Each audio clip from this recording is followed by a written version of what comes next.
Hey, good morning, MDY, and welcome to week 3 of online Bible class. Today is an extra special Sunday. It's Palm Sunday, and we're going to talk a little bit about what that means. Welcome to my garage. That's where we're coming from this morning, but we're just starting in the garage because it's the attic that we need to get to. We need to try and find something up there that'll help us, I think, relate to the parables and the lesson that we need to talk about today. So if you would come with me as we head up to the attic. We're gonna try to get up here without any incident and see if we can find what we're looking for. I'm actually looking for some old toys of our son Colin, and I think he's taken most of them with him, I hope, but there's a few left up here that I want to try to find. I found earlier this old box of Connects. I don't know, have any of you ever played with these? Kind of like, I don't know, kind of like a plastic tinker toy or something like that. But that's not exactly what we're looking for. We're looking down here in the box. Look at this. This is good stuff. You can see the Christmas decorations in the background. Look at this, a box of Hot Wheels tracks. You don't get much better than that. But what I'm looking for, oh, there it is. Yeah, what I'm looking for in the Hot Wheels box is actually an old Hot Wheels.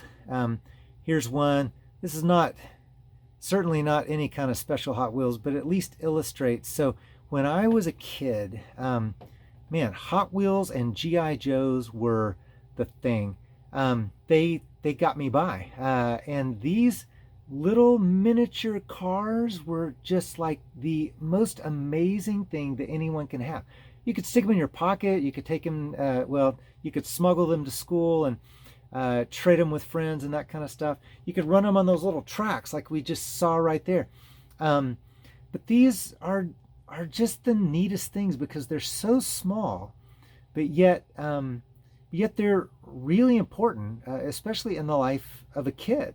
And they just illustrate and so much meaning to us in a small package that you can take with us. I think that a lot of things that are very small, that are seemingly unimportant, are actually extremely special things. And I think Jesus illustrates this in two actually of the shortest parables that he tells in all of Scripture. But in Matthew chapter 13, two of them just back to back, small but incredibly significant parables that he tells us that I think also have some relevance to today, Palm Sunday. And the first one in Matthew chapter 13 is simply a single verse in verse 44. And Jesus said here, the kingdom of heaven is like treasure hidden in a field. And when a man found it, he hid it again. And then in his joy, he went and sold everything he had and bought that field. So one of the things we notice here is that this treasure was small enough that it could be hidden. Hidden in a field so that no one can see it, only the person that hid it there. So it wasn't a large thing. It wasn't a huge, it wasn't like he found this great immense mansion on a piece of property. It wasn't like he found this incredible mountain landscape that he wanted to go and sell everything he had to purchase. No, it was something small enough that he hid it and then went and sold everything he had to get the field that it was in. And he wasn't selling everything he had to buy the field. He was selling everything he had to get that treasure that was hidden in the field. So incredibly significant, incredibly meaningful, whatever it was. And then the very next parable is similar, but just a couple of verses 45 and 46.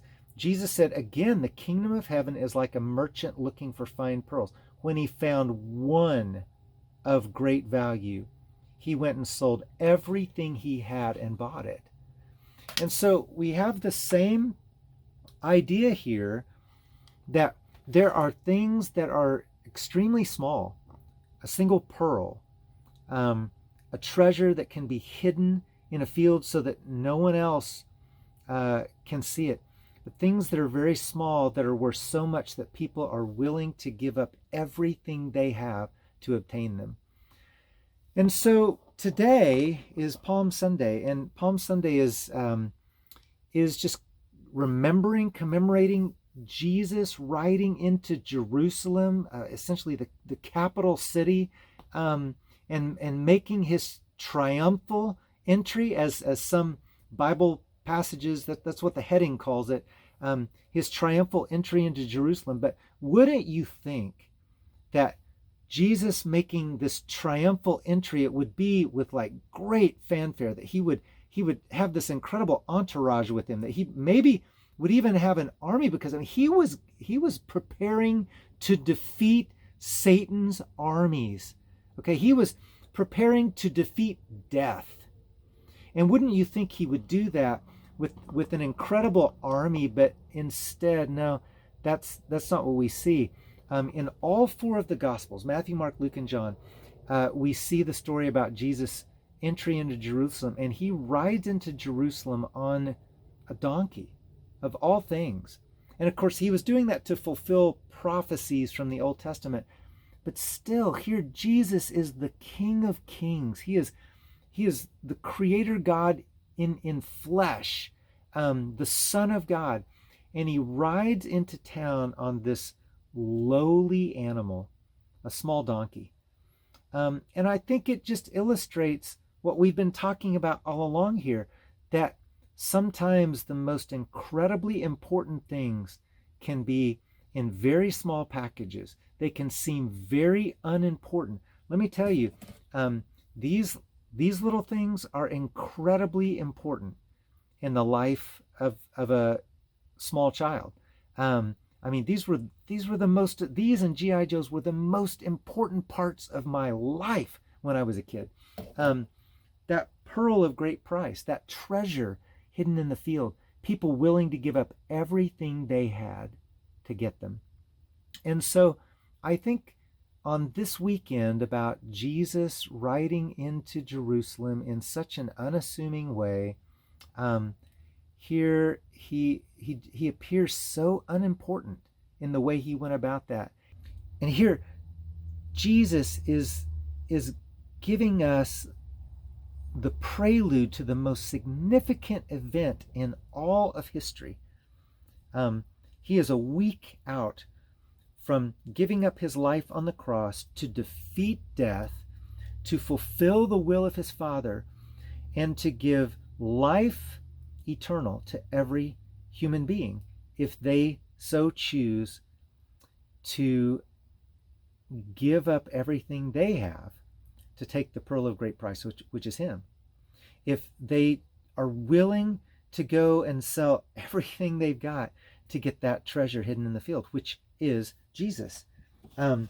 Jesus said to his disciples in Matthew chapter 16, beginning in verse 24, he says, listen, whoever wants to be my disciple must deny themselves and take up their cross and follow me. For whoever wants to save their life will lose it, but whoever loses their life for me will find it. So this morning, I just want to ask us all, what are we willing to give up in order to get the greatest thing? See, don't be fooled. Jesus may not seem that important. There may be things that seem more important to you out there. Maybe education, maybe the job, maybe the career, maybe things, whatever those things are, maybe that seems so important. But do not let them get in the way of the most important thing. Don't let relationships with people get in the way of the most important thing. Relationships are important. Things are a great blessing in our life. God has given us things to bless us, but do not let them get in the way of Jesus in your life. Have a great week.